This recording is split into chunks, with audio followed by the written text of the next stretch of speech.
inflict pain on themselves and radically disrupt their entire societies must be rejected completely and totally, and it must be immediate.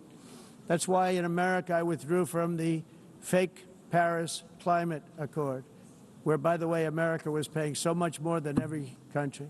Well, that stance from the world's biggest economy has meant that many major companies have become less vocal about tackling climate change, even if they are still investing in long-term green projects. Nonetheless, China, which emits more planet-warming gases than any other country, recently committed to an absolute target for cutting its emissions for the first time. President Xi told the UN it would reduce greenhouse gas emissions by between 7 and 10% by the year 2035, whilst also aiming to do better than that. But a decade after Paris, the UN is concerned that much more needs to be done by everyone if it's to reach the 1.5-degree target. Make no mistake, any period of overshooting will inevitably bring dramatic consequences, with lives lost, communities uprooted, and development gains reversed. But we have the solutions to make these overshoot as small, as short, and as safe as possible. That demands a massive scale-up in renewables and adaptation, backed by a surge in finance for developing countries. So what are the solutions, and just how big a barrier is politics? Well, the European Union often casts itself as a climate leader, but its proposed laws have clashed with those of big American businesses. And that's before you factor in divisions within the EU itself.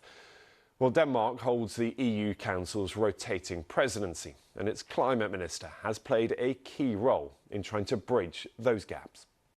Lars Aagaard, welcome to Talking Business. Good to have you here. And look, the COP talks underway in Brazil, and yet the leaders from the US, from India and China, arguably the three biggest emitters of carbon emissions, are not there.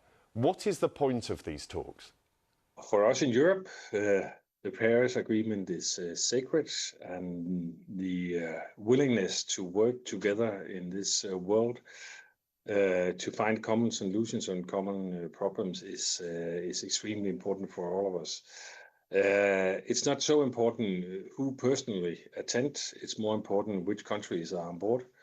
The way that I see it, China and India is on board, and we all know the position of the US. I acknowledge that that is the decision of the present administration, but I also know that there is a broad number of representatives from different states in the US that will attend the COP meeting. But your question is fair, and there are different views on the relevance of the COP process. That's a reality.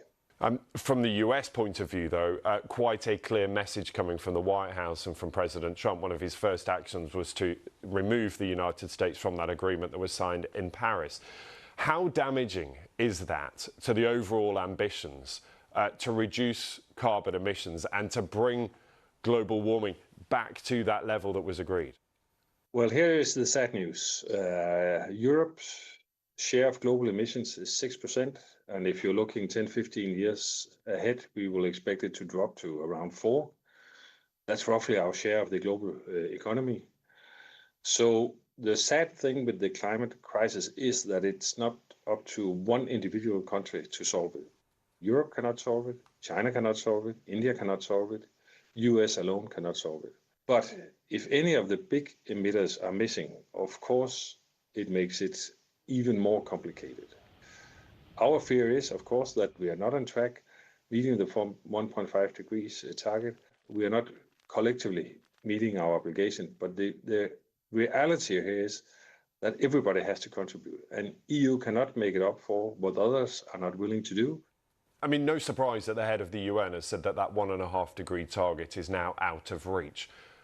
Even that target was a compromise, wasn't it, in Paris? What are the consequences of not reaching that target? It will affect living conditions for millions. We risk to see increased number of refugees. There will be conflicts around this planet because drought, extreme weather events will affect us, and we should continue to work together. And in my view, Europe is doing what Europe should do. We have very high ambitions when it comes to the emissions reductions that we have historically taken upon us. And I can only encourage other parts of the world to align their ambition with the level of that of the European Union, and at the